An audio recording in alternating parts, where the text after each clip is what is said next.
How's it going, everybody? My name is Lord Forest, and welcome to Defending the Code Vein DLC. The DLCs have, especially the new one, has been getting a lot of criticism online recently. I mean, some of it is good.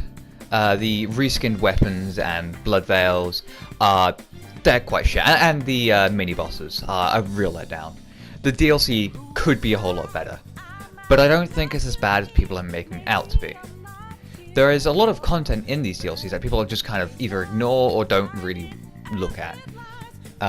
For one, people say there is no story in this DLC, which there's no story in the actual areas.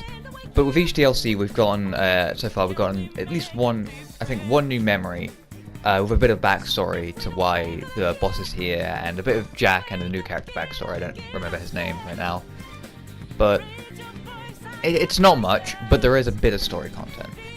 Not that these DLCs are really about the story, it's about the boss at the end and doing challenges. Basically, it's like a trial. A lot of people have also said that the bosses are either or the new boss isn't very good, and I think they're wrong. I think the new ice boss is the best one in the game. It has a lot more depth, and it has unique mechanics to it than a lot of the other bosses in the game, like the fire DLC boss, which people seem to prefer for some reason, and the final boss, and just all of them don't have a lot of unique mechanics. Like the water boss at the start of the game is fucking simple as fuck, but this new boss has these two floating crystals around it that throughout the fight will level up. If you don't take them down, they will level up, I think, from 1 to 3, giving the blue one gives him new attacks, and the red one buffs him. So if he gets like a shield around him, or he gets extra damage, or does more ice damage, I think. And if you don't keep on top of these, the fight can be extremely chaotic. You've got these light pillars coming out of the ground. You've got these ice coming everywhere. You've got the shield that drains your health when you're near him. He's doing more damage. He's taking less. It's really insane. He's got the light pillars that I mentioned have like these telegraph circles underneath telling you when they're going to attack, when they're going to hit you.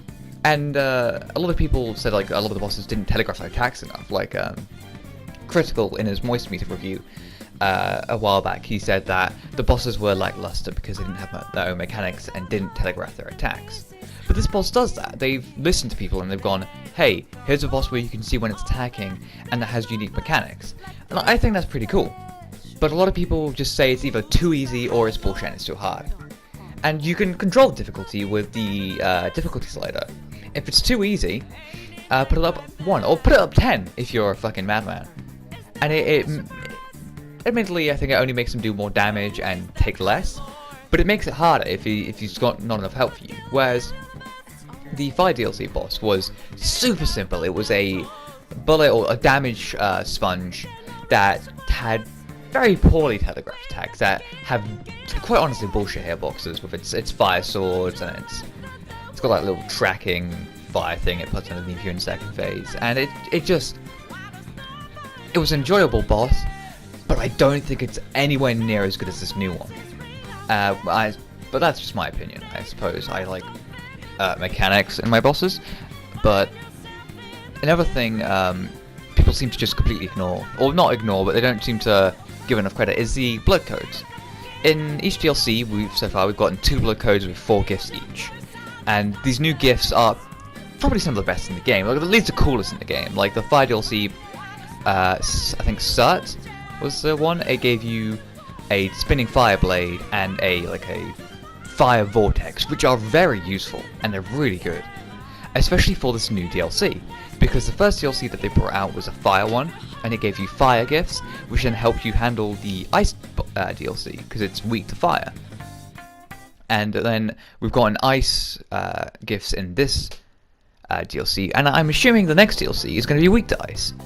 And then that's going to give you lightning ones, which the fire DLC is weak to. So you can, once we have all of them, you can kind of pick which one you want to start at, and it will make the others easier, and that one will be harder. Which I would recommend starting with the ice one, because I think it's the best one so far. We'll see what the lightning one's like. Hopefully it's a bit bigger, but I think the price is also, it's a pretty decent price for the amount of content you're getting. It's like £8 per DLC, or 20 for all 3 of them. And if you look back at Dark Souls DLCs, because this game is it's basically Dark Souls anime. Well, not really, but it's compared to it. The Ashes of Ariandel, when that first came out, which admittedly has more content than both DLCs so far, it was around 15 quid, I think. And that had 2 bosses. One was kind of worse than this boss, I think, and one was amazing. It was probably like the best boss in the game, or second best boss in the game, I'd say. But it was more expensive and had more content. But if you look at the amount of content you're getting in the 3 DLCs if you buy the season pass, it's a decent amount. It's 3 bosses, 7 blood codes, and 3 or 4 memories, I think, actually, and a bunch of admittedly reskinned weapons of blood veils, but they're good. I like them. And I think something I forgot to mention is the reskinned characters, or the new costumes of characters. You've got 2 new costumes for 2 characters each in the DLC so far, probably Jack and Eva for the next one, and then the alternate costume has 2 other colors. So you can finally like change how your partners look if you want. You've got like a dark version with spikes on it if you like that aesthetic, or you've got like a more casual kind of different outfit. Like the Mia one has changes her hair, gets rid of the hat, and gives her like glasses on her shirt. And I think it looks pretty cool. It's like a completely new outfit. But you know, that's just me. I think the DLCs they're not great, but they're not as bad as people are saying. And I think people need to cut some slack. I feel like they could have been better given more time, more bosses, or more story content maybe. Or even just, I think what would have made it better is the weapons not being reskinned and having better stats. But that's all for now. I just thought I'd ramble and get this off my chest. Thanks for watching, and hey, if you haven't given Code Vein a try, I'd recommend it. It's probably my favorite game right now. Bye!